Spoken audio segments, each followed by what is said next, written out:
तो सूरदास जी मन में सोचने लगे, बोले बोल तो बहुत बढ़िया रहा है, पर दर्शन खुद तो करता नहीं है, ये सुनी सुनाई बातें बोल देता है। अरे जब गिरिराज जी में रहते हो, उनके रूप माधुरी का वर्णन कर दो, रोज जाओ। हम पूरे दिन बताएं आपको, हम कोई काम नहीं बन पा रहे हैं यहाँ पे, हमसे व्यवस्था मतलब अव्यवस्थित से हैं, ना किसी से मिल पा रहे, ना किसी से जुल पा रहे। कई हमारे इतने प्रेमी भी घनिष्ठ हैं जिनसे हम बहुत बात करते हैं, उनसे भी नहीं मिल पा रहे। पर हम रोज श्रीनाथ जी जाते हैं डेली, चाहे उत्सव विलंब हो जाता है उस चक्कर में, पर श्रीनाथ जी रोज जाएंगे। और कहीं भी पंढरपुर में कथा हो तो रोज पंडरीनाथ जाएंगे, जहां भी हो वहां उन ठाकुर अनुभव किया है कि कथा कहते कहते जब दर्शन करने भी जाते हैं ना, तो दर्शन से कई भाव प्रकट होते हैं। तो दर्शन नहीं करता था। सूरदास जी बोले बातें तो बढ़िया करता है मंच पर बैठ के, पर दर्शन करने तो जाता नहीं है ठाकुर जी के।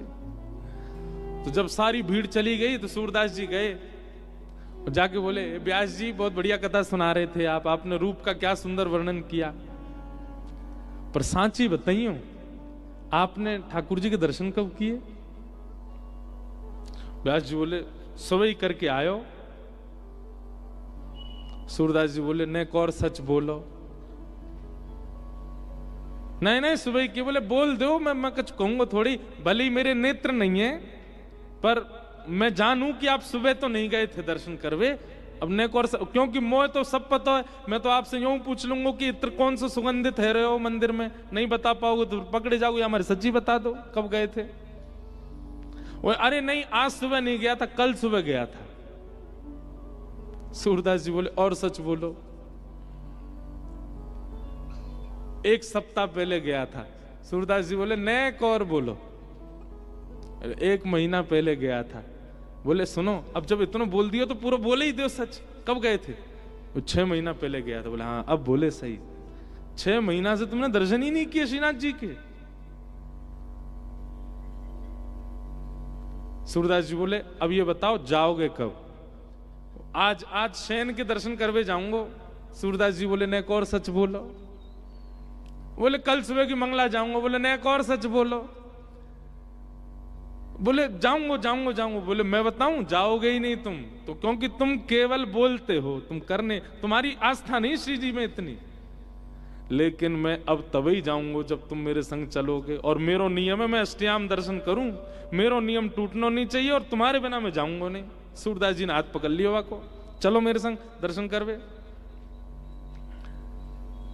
सूरदास जी हाथ पकड़ के ले गए।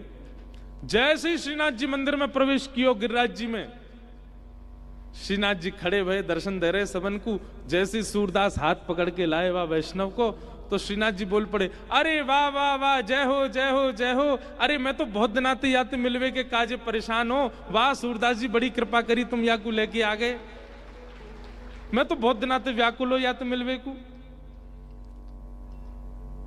सूरदास जी ने हाथ छोड़ दियो। बोले तो बाद में लड़ूंगा, पहले इनते लड़ लूं मैं। या तो मिलवे को काई को तड़प रहे तुम?